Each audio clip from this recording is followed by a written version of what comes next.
Yeah, so I'm not. I'll just discuss the last part of the capital budgeting, which I was discussing in the previous class, before I start the discussions on market structure, a new topic. So if you recollect, I was talking about the non-discounting and discounting methods of evaluating capital project. And then I discussed almost all the different important methods of evaluating capital projects, starting from payback period method to the profitability index ratio method.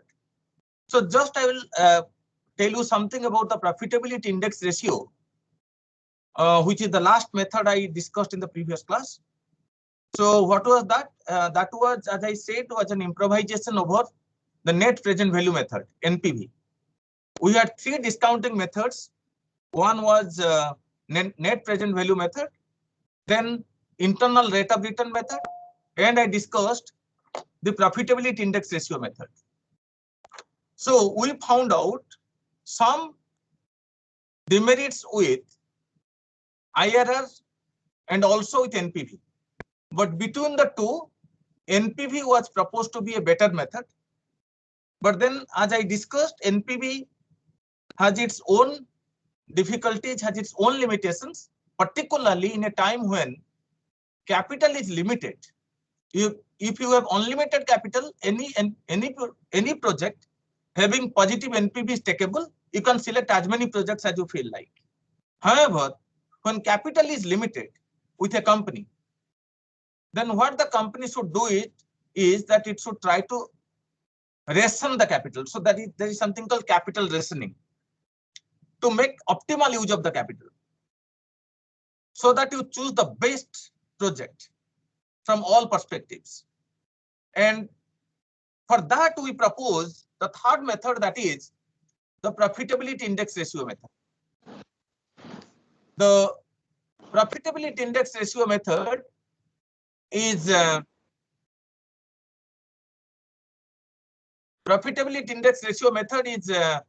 about the it's an improvisation over the NPV, which basically tells us the ratio of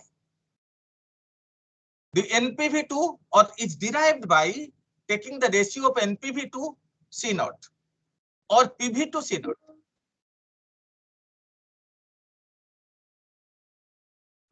Just a minute. What is no. The screen is not visible. Don't worry. Because I'm discussing the previous topic. I am not sharing the same PPT once again. The new PPT, which is on market, I'm going to share. I have already shared, but I have minimized it. It may not be visible now. So don't worry. I'll share that. Okay.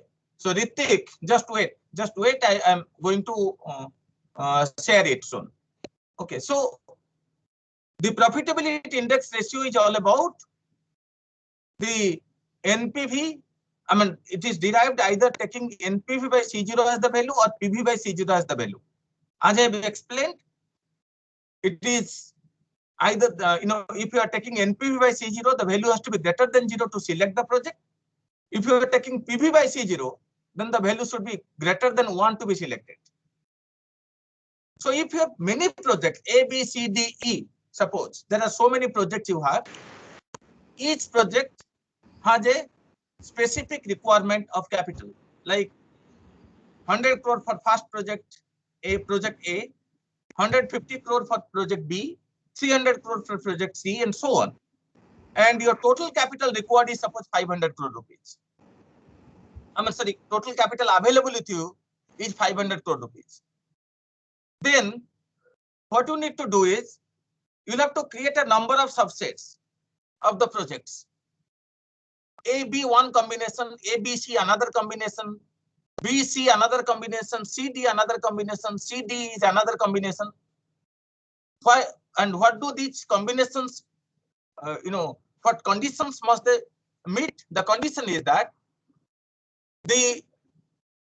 each combination must make use of the capital which is less than equal to the total capital available. if the total capital available is 500 crore rupees, you prepare a number of subsets. Each subset must satisfy the condition that the capital required for each subset is less than equal to the capital available. Then you have already estimated PIR for each project. That is NPV by C0 or PV by C0. What you need to do, you'll have to derive the weighted average of the combined projects. The PIR of each project is already estimated. Then you derive the weighted average of the PIR of the combined projects. Choose that combination. Choose that combination which is the highest.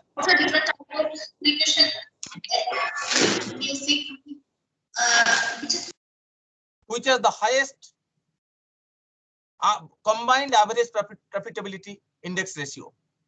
So basically what we are doing, it is an improvisation over the NPV method. We are still using NPV, but rather than taking NPV directly and saying that any project having a positive NPV value is selected, what we are doing in a situation when capital is limited, we are rather dividing NPV by C0. Then any project having greater than 0 value is obviously takeable.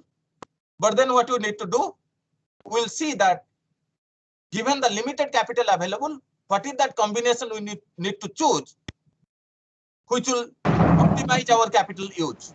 So the rule is that you choose that combination which has the highest profitability index ratio. The average ratio that we estimate is the highest. So that is how we finally consider profitability index ratio as a better method than any other method that I have talked about. So this is what I wanted to share with you, which I could not discuss in the previous class because of the time constraint.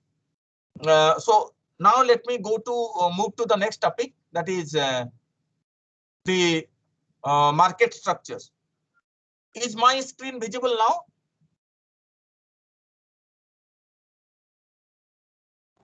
Yes, Yes, sir. Yeah, market structure. So this is the Yes, screen. sir. Yeah. Okay. So now I'll discuss this particular topic, which is the last topic assigned to me. But then, given the time left, I may not be able to discuss much in detail about all the different aspects, but I'll definitely discuss certain relevant aspects of this particular topic. And this is also a very important topic. You know, almost all of you, I mean, you always come across something called market. People talk about market. But let me clarify one thing to begin with. The market is actually not a place. Usually when we talk about market, we refer to that as a place where goods and services are bought and sold. But what we mean by market in economics is not a place, rather it's an invisible institution which has two important instruments to work with. One is demand, the other one is supply.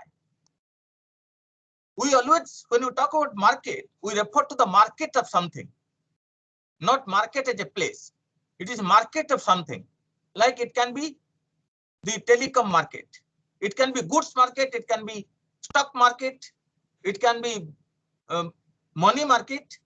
It can be factor market like labor market, capital market, and so on. So market is about something, not about a place. So like when I talk about goods market or product market, it can be, you know, agricultural market. It can be industrial market. Then you talk about manufacturing sector. You can talk about steel market. You can talk about cement market. You can talk about even service sector market, like for example, IT, banking, insurance. Each has its own market. And then what do we study in market basically? As I said, market is basically an institution. It's an institution which is not visible. It is an invisible institution that has two important instruments to work with. One is demand, the other one is supply. The moment we talk about market of something, we are basically referring to the demand for and supply of that particular thing in question. If I talk about IT market, I am referring to the demand for and supply of the IT market.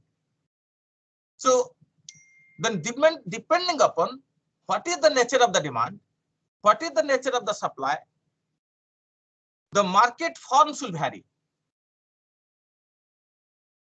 It all depends on the characteristics of each market form that will make one market form different from the others. And within those characteristics, it is very important to understand how the demand and supply curves behave, or what is the nature of the demand and what is the nature of the supply. And then under each market form, what do we like to achieve when we are dealing with demand and supply? We determine price of the entity in question, the price of the product. Suppose I'm talking about product market, then you determine the price of the product. Then you determine the quantity of the product, equilibrium quantity or profit maximizing quantity. Then you get to know the amount of profit, and also on the basis of all these, we like to see how a company or a firm attains maximum profit. Because the goal of each individual producer or firm is to maximize profit. Like each individual consumer has only one goal, that is to maximize utility. Similarly, the market, any market form I talk about, comprises producers and consumers on the other side. And the producers or the firms have only one goal to pursue, that is to maximize profit. So we also try to understand how the profit is maximized in different market forms. And that is called market structure. And this market forms that I talk about is otherwise called as market structure. So I'm going to discuss what exactly is the market structure, what are the different forms of the market, and then I shall discuss each one of them just I'll give you some ideas about each market form, and then specifically talk about some market forms in detail. So as I have already explained, market structure refers to the types of market in which the producers or farms or sellers operate. And these terms are interchangeable. Farms, producers, and sellers, they're one and the same. They're interchangeable terms. Similarly, when I talk about consumers, buyers, they're also the same. So I shall be using many terms interchangeably in the context of the farms or even companies. Farms, companies, producers, sellers, they're all the same. Consumers and buyers, they're also the same. Okay, so let's now first understand what are the important features a market structure can have. On the basis of these features, we can distinguish one market form from the others. The most important feature of the market structure is the number of buyers and sellers, including their relative strength. How many buyers are there and how many sellers are there for a particular product? Suppose I talk about telecom. Telecom as a product. Now, till the other day in a country like India, we had only one player, one producer, producing and selling the product. It was BSNL. I mean, our telecom sector had not been privatized. It was in the hands of the government, and there was only one player, that was BSNL. So what was the example of that kind of a market for telecom? Telecom market at that point in time was monopolized. It was under monopoly market form. Mono means single, poly means seller. When there is a single seller of a product, the market is considered to be monopoly market form. So you can have a single seller, you can have a few sellers, you can have many sellers. When there are few sellers, for example, the same telecom sector, which till the other day was monopolized, was having only one player, one producer. Today, we know there are about 10 different producers, 10 different companies supplying telecom services. We have BSNL, Airtel, Vodafone, Jio, and Reliance, and so on. There are so many players we have around. So this has turned out to be an oligopoly market for. Oligo means few, poly means seller. So monopoly has been converted into oligopoly as far as telecom market is concerned. So we see how market forms vary according to the number of sellers you have in the market. Similarly, number of buyers. In most of the cases, we come across the number of buyers to be large. Okay. Number of sellers can be one, can be few, can be large. But number of sellers in most of the cases is considered to be large. Like telecom, when there was only BSNL was the only player, the number of buyers were large. Now also when the number of players has become few, the number of sellers under each market form, number of buyers under each market form is also large. Okay, large is something which is undefinable. It's something obviously greater than a few firms or few entities you talk about. So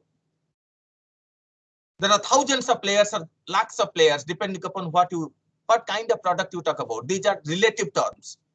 So it is the number of buyers or sellers that would decide what kind of market form we have. It is the number of buyers and sellers that decides the relative strength of the players within. When there are large number of sellers of a particular product, the relative strength of each individual player is insignificant. It's hardly felt. Whereas in case of few players, each individual player has a relatively significant strength in the market. Strength is decided according to the stake in the market. How much of stake you have in the market. And it can be more or less uniform across, or there could be some large players, price leaders or output leaders. Like today, when you talk about telecom market, who are the leaders? Basically, Reliance has become one of the leaders in the telecom sector. Vodafone, Airtel, some others, some such players.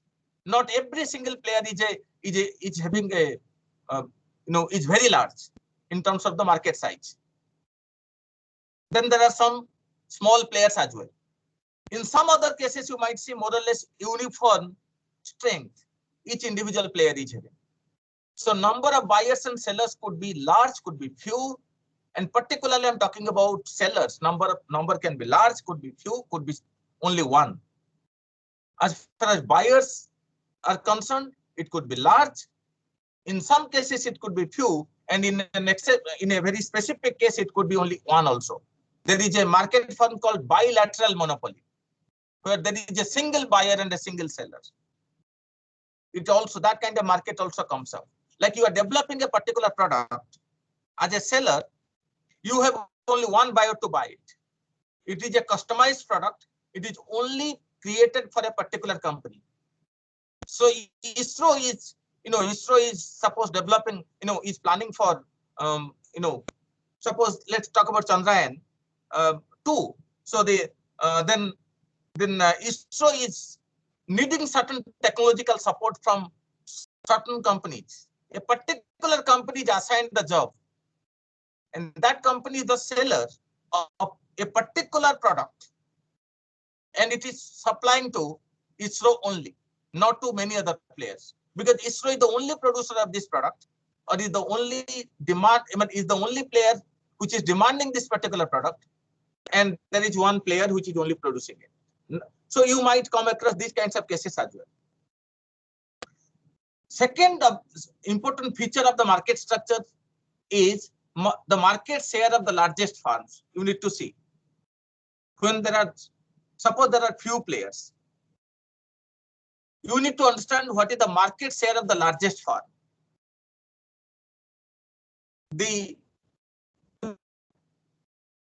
for example, there is a time in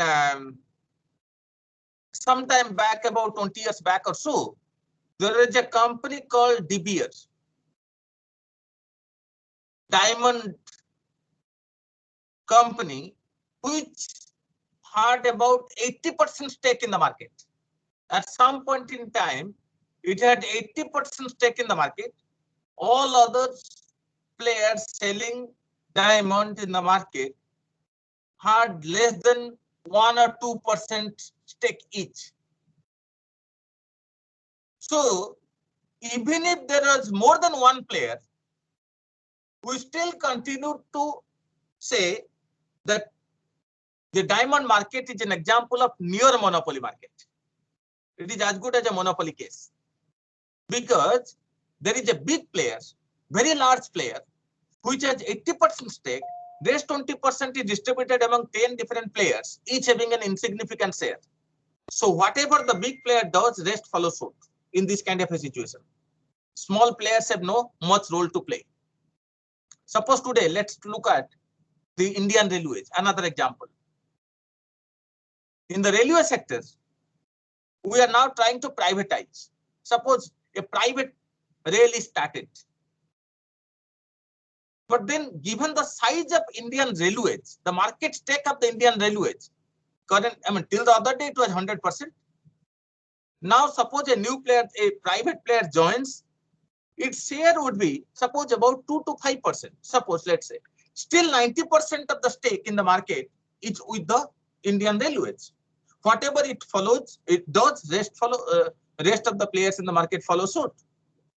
So you can still continue to say railway is an example of the monopoly market firm, where the government monopoly is there. It is the government which enjoys the monopoly power. So these kinds of market firms also arise. Third one is degree of freedom to determine the price. It is the market firms will vary from one another on the basis of whether the firm has got the right to fix the price, has got the freedom to fix the price of its own product or not. What you observe is that there are market firms, suppose there is monopoly. In the monopoly market firm, the price of the product can be decided by an individual firm itself. But if you take the case of perfect competition as another market firm, where there are large number of buyers and sellers, no individual buyer or seller can influence the price. The price is not decided by individual players. The price of the product is decided by the industry, which is the sum total of firms on the basis of the market demand and market supply, or the industry demand and industry supply, which is the sum total of individual supplies and individual demands. So depending upon the market firm, we observe in some market firms, prices can be decided by the individual firms. In some other market firms, prices are decided by the industry. Remember, industry is the sum total of firms. And there is a difference between industry and firm. There is a difference between industry and firm. Like IBM is not an industry.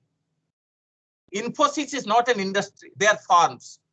What is industry then? IT industry. IT industry comprises IBM, Infosys, Microsoft, and so on. So similarly, telecom industry. Telecom industry is not, Reliance is not telecom industry. Reliance is a telecom firm. Industry is the sum total of all the firms. So industry, in certain cases, industry fixes the price. The firms follow suit. They simply follow the price that is being decided by the industry. In some other cases, in other market firms, individual prices can be decided by individual firms. Then the next one is level and forms of competition. There is one market firm called perfect competition versus, suppose, broadly market is divided into two categories: perfect competition versus imperfect competition. In perfect competition, competition is absence in the true sense of the term. There is complete absence of rivalry among the producers. So that means we know when we talk about competition as a term, its literal meaning is there is presence of rivalry. We compete. But when the competition becomes perfect, as it is a case in there is a market form called perfect competition, there is complete absence of competition. There is complete absence of rivalry among the players. This happens in perfect competition as a market form. I'll discuss that little later in the context of perfect competition, much in detail. On the other side, suppose I take the case of oligopoly as a market form. Because there are only few players, few producers, few farms, they truly compete among themselves. Competition really comes onto its own. There is true competition. There is a virtual price war among the players. Reliance reduces the price of Jio, and then Vodafone follows suit. Vodafone reduces, then Airtel follows suit. So they compete among themselves to capture each other's market. But in perfect competition, it doesn't happen. Why? Because in perfect competition, there are large number of producers, and all the producers produce identical products. Whereas in oligopoly, the producers could produce identical products or close substitute products, not identical. They are differentiated but close substitutes. But what is more important is that in oligopoly, there are few players. Few would always like to become, among the few, there can be greater competition possible. But when the number becomes large, competition vanishes. Competition ceases to exist in the true sense of the term. When there are few, there would always be a tendency of some players to capture each other's market to enjoy monopoly power in the long run, in due course of time. But when there are large number of players, who are you really competing with? You have no scope to capture all the markets, the entire market, because there are large number of producers. So that is the difference. Why? That is the difference between this nature of the competition I'm talking about, the level of competition I'm talking about. In some cases, there is true competition. There is a virtual price war or output war. But in the other case, there is complete absence of competition, depending upon the market form. Next one is nature of costs, including the potential of firms to exploit economies of scale and also the presence of sunk costs. So what I mean by this is that, as I shall discuss, move with the thing, I'll discuss this much in detail. In some market forms, you will only come across production cost. In other market forms, you'll come across production cost plus selling cost. In some market form, for example, in perfect competition, there is no advertisement cost. Whereas in oligopoly market form, there is advertisement cost. Each company spends a lot of money on advertisement over and above production. You are producing output, there is a cost involved in producing the output. Then there is advertisement you are doing. You are spending a lot of money. You are selling the product from one place to you are transporting the product from one place to the other. Then there is transportation cost involved. Huge amount of transportation cost involved in certain market forms. But in perfect competition, there are large number of producers. In each location, there are producers available, product available. Transportation cost is almost zero. And there is no advertisement required for this product because the product is assumed to be uniform across all the players. So there is no need to advertise for your product because your product is not different from others. So this is how the nature of the cost varies from one market firm to the others. Next one is degree to which the industry is vertically integrated. What is the vertical integration? It explains the process by which different stages of production and distribution of a product are under the ownership and control of a single enterprise. There is a vertical integration. you have different stages of production, and each stage you own. Okay, so or in some other cases you are taking you are outsourcing the your products from other companies. So these days you come across companies which are into multi-plant, multi-product, and multi-stage production. It's not that they are producing only final product, they are also producing the intermediate products as well by themselves. So that makes one market form different from the others. So as I proceed with the thing, I'll talk about in certain context, I shall talk about this. Yeah. So then next one is extend the product differentiation. As I was talking about the nature of the product, I said in perfect competition, products are uniform. All the producers produce uniform products, identical products. All the producers produce identical products. Whereas, if I take the case of oligopoly, where there are few players either produce identical products or they produce differentiated products which are close substitutes to one another. So, one example of the close substitute products, oligopoly having close substitute products. Suppose let me take the case of toothpastes. There are 10 different companies manufacturing 20 different varieties of toothpastes. You have Colgate, Close-Up, Pepsodent, and so on. Each company produces a particular type of toothpaste, little different from the toothpaste the other company has manufactured. But these two products are competitive. They're close substitutes but competitive. They are not perfect substitutes. You cannot say they're exactly identical. They're not identical because the ingredients are different.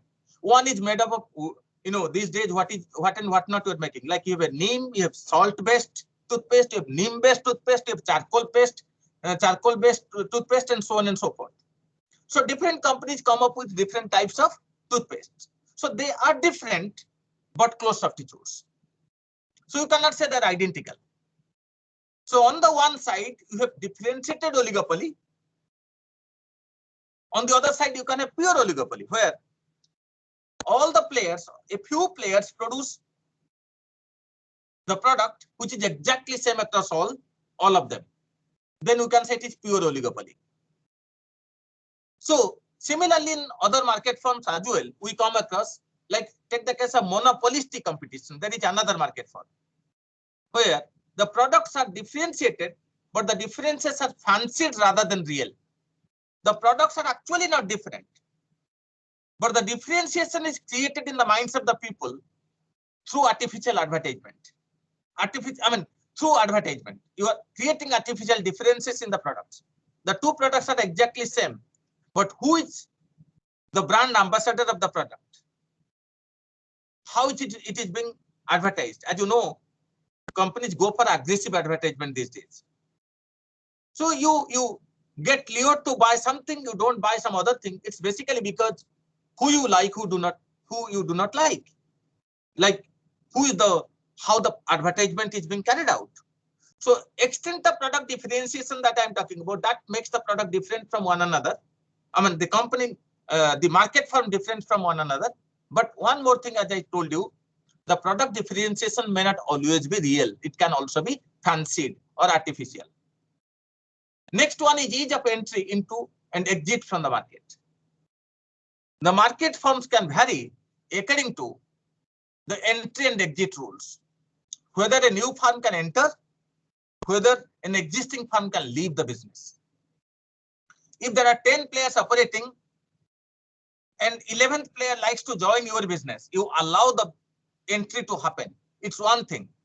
And in the other case, you don't allow any entry to happen. That's another case. Take the case of monopoly market firm. In monopoly market firm, there is barrier to entry. You don't allow the new firm to enter. As long as you don't allow the new firm to enter, you enjoy monopoly power over the product.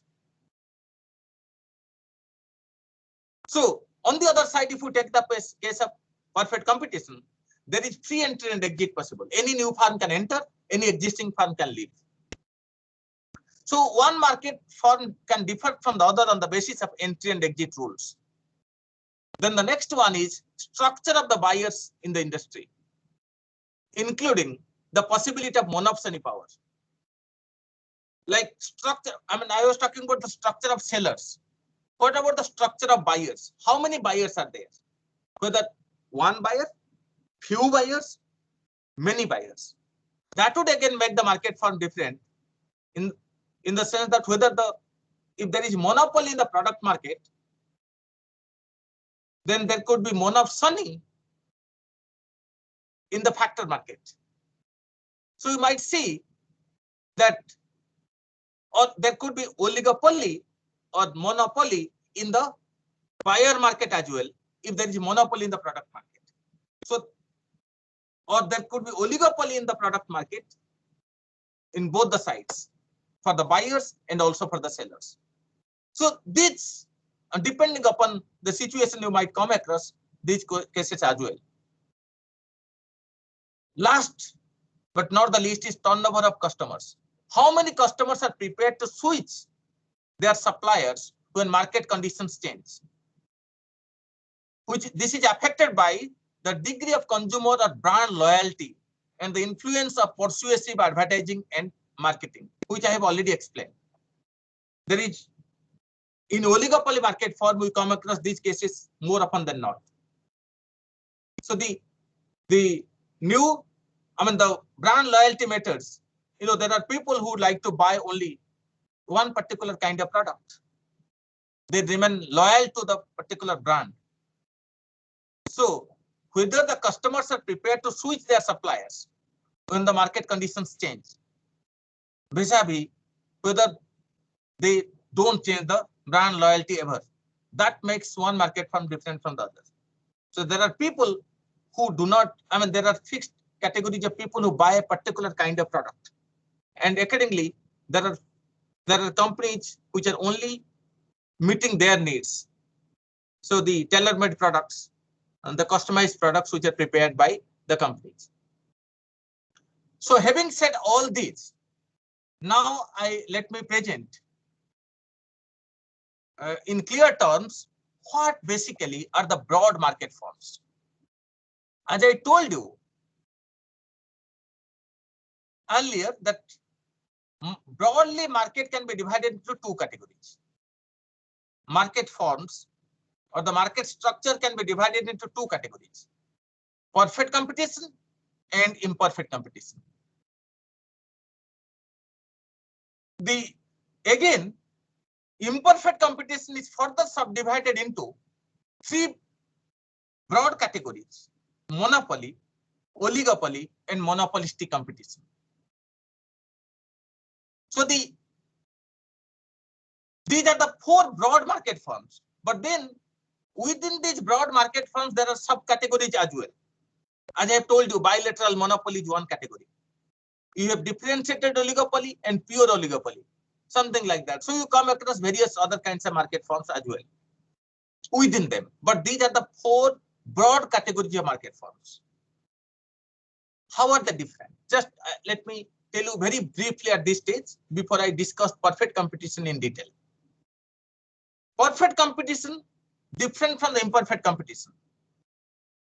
One broad parameter that makes perfect competition different from imperfect competition is with respect to the sharing of the information. It is the information that decides whether there is perfect competition or there is imperfect competition. This is one of the major parameters. If there is perfect sharing of information among the players, we don't hide any information, then it turns out to be a case of perfect competition. But there is information asymmetry in case of imperfect competition. And the degree of imperfection will depend upon the degree of information that you would like to share. Suppose take the case of monopoly. Monopoly carries extreme forms of imperfection. If monopoly stands at one extreme, perfect competition starts at the other extreme, where there is perfect dissemination of information, whereas in monopoly, information is not shared. What information I am sharing, basically I'm talking about one major thing I can talk about is, suppose in monopoly, there is something called patent right. We give the patent right to the producers. Once a producer has developed a particular product, the product patent is given to that particular company over a period of 20 years. For instance, take the case of India. So over a period of 20 years, the company enjoys patent right over this product. As long as it enjoys patent right, without its permission, no other company can enter into the business of this particular product. And this company enjoys monopoly powers. And when I say it has patent right over the product, now what is it can be product patent or the process patent. It doesn't share with others how the product is developed. What are the processes involved? It doesn't share with others. Like Coca-Cola's process of manufacturing Coca-Cola is something which is a trade secret. So this is something which you cannot borrow. You cannot simply steal and then do it. That is illegal. So you have, with respect to this, the process of producing the product, that is not shared with others. That is one way of looking at information. Second one is about price. About your strategy. You don't share. So a lot of things are there which you do not like. In imperfect competition, we don't share with the customers, with others. Whereas in perfect competition, everything is shared. But then moving from monopoly up to monopolistic competition, the degree of imperfection varies. If monopoly has the highest degree of imperfection, monopolistic competition comparatively has lower degrees of imperfection. To compare the four market forms, in perfect competition, there are large number of buyers and sellers producing an identical product. Okay, there are large number of buyers and large number of sellers, and the product they produce and sell in the market buy in the market is identical across all the players. Coming to monopoly, there is only one player, one producer producing a product which has no substitute available, no close substitute available. And there is barrier to entry. No new firm can enter. Oligopoly has few players. Few again is undefinable. What is few in one context could be large in the other context and all that. So there is no number you can cite to say it is few, but then we can make our judgment on the basis of the types of product we are talking about. So oligopoly comprises few players, few producers. As far as number of consumers are concerned, it can be large, but number of buyers is few, number of sellers is few. And they could be producing identical products.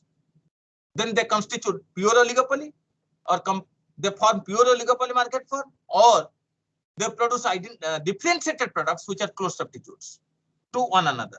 Then it becomes differentiated oligopoly. Coming to monopolistic competition, similar to perfect competition, in monopolistic competition, there are large number of producers and large number of buyers. And these large number of producers, unlike perfectly competitive market form, do not produce identical products. They rather produce differentiated products which are close substitutes to one another.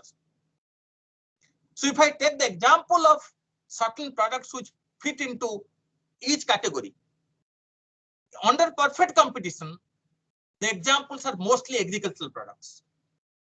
Agricultural products fit into perfect competition. There are large number of producers of each particular product. Suppose wheat is being produced by large number of farmers across the country. Okay, and we don't really differentiate between grains. We say a particular variety of wheat being grown by lakhs of farmers across, even within a particular state also. And then we consider that as identical. Milk, we don't again differentiate. Okay, if you come across large number of milk growers across the country, which could be selling the milk. These days we have also done we have certain companies which are selling like Amul and other players, Mother Dairy and all that. But then if I'm talking about a large number of people in the rural areas, even today, though they don't have access to Mother Dairy or or even cities also, that we still keep buying milk from the milkman who visits our houses every day. So this is something that fits into perfect competition.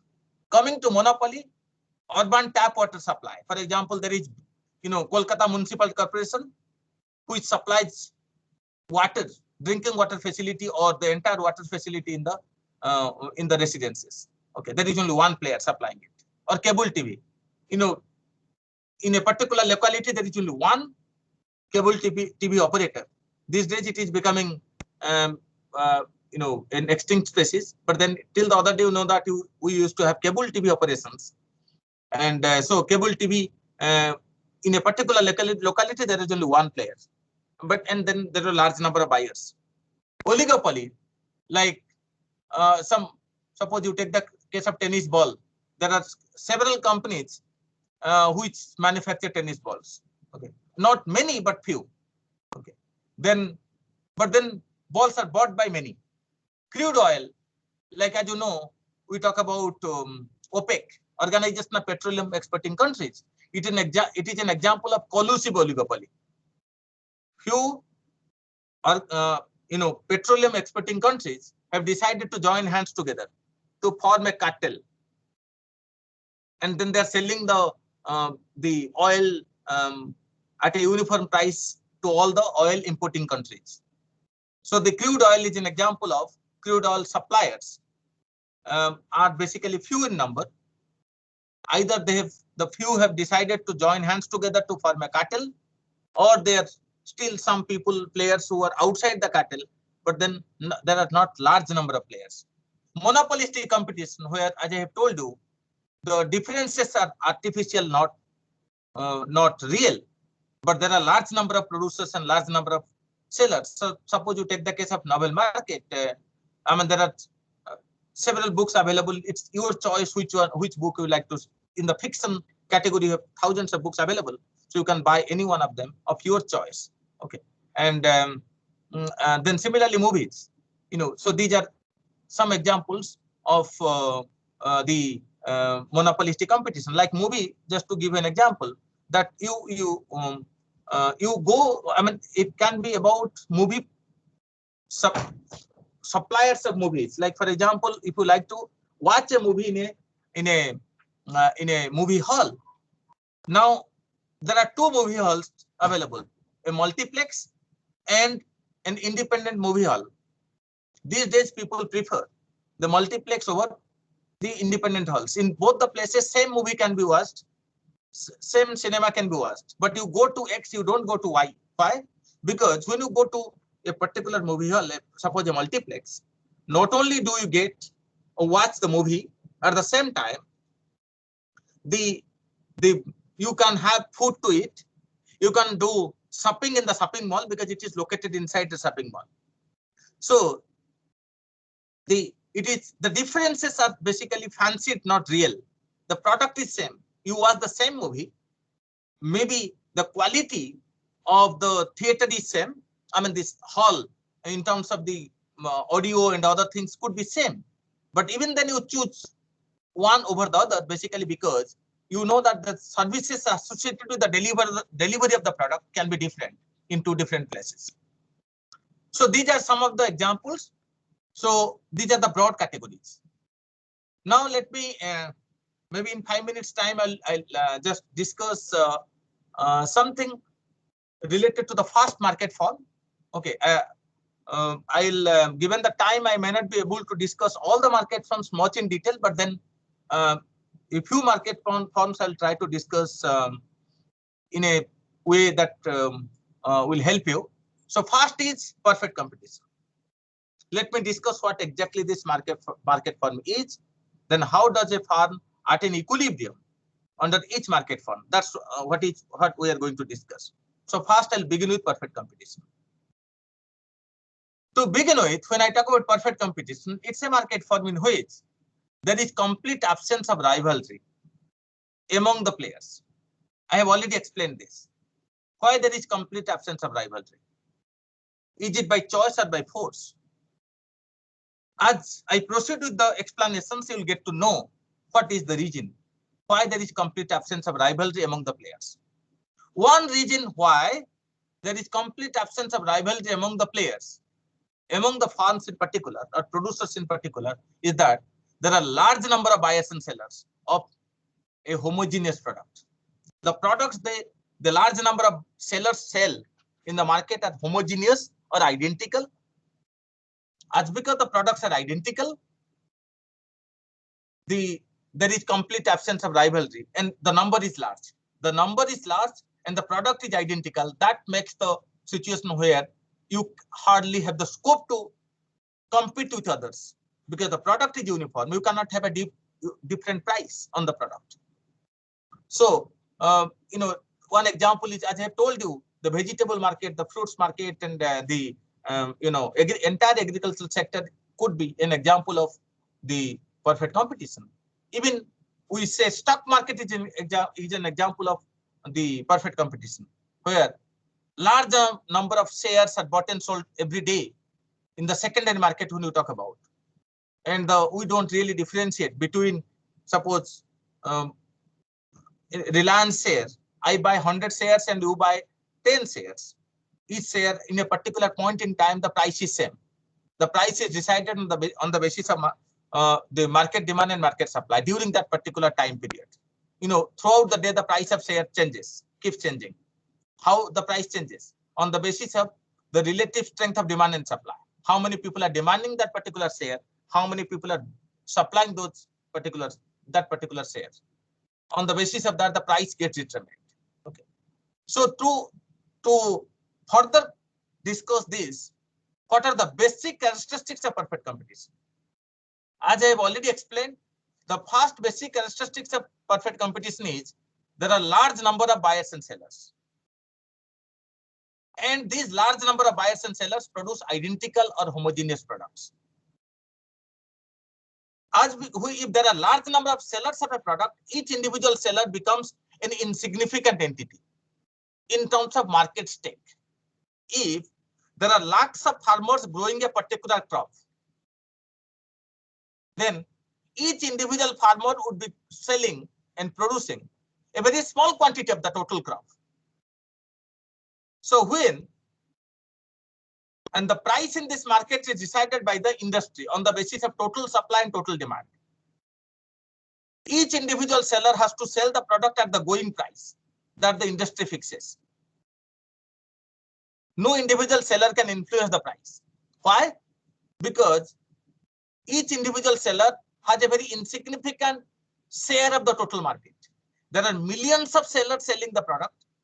If you do not like to sell the product at the going price, you are not going to affect the market scenario at all, because still there would be million minus one number of sellers selling the product at the going price. So you not selling the product at the going price is not going to affect it. So that way we say the sellers are simply price takers. They cannot fix the price. Individual sellers cannot fix the price. They are the price takers. They cannot influence the price. So is the case with buyers.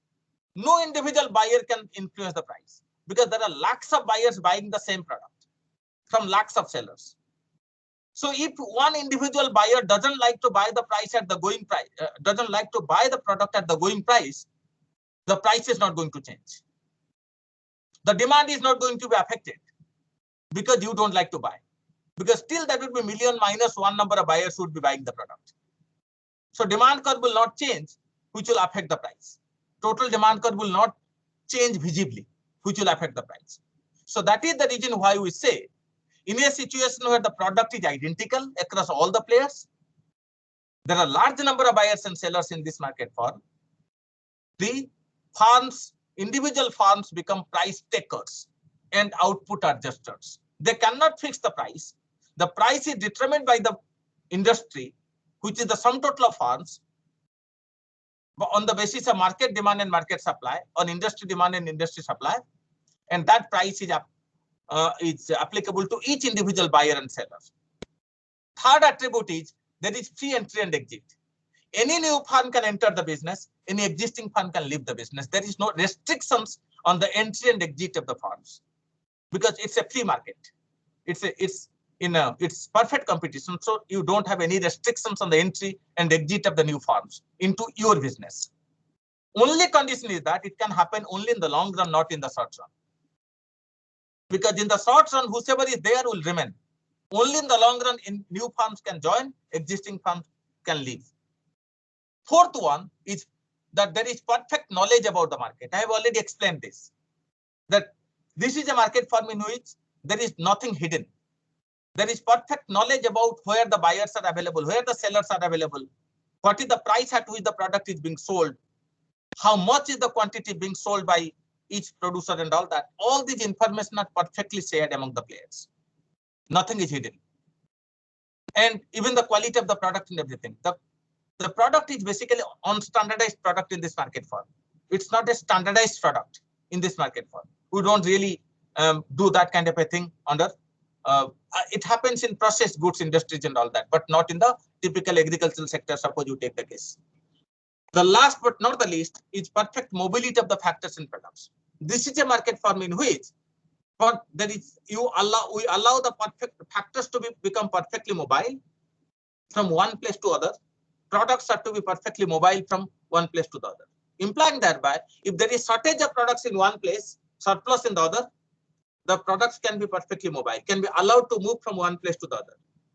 Factors like labor.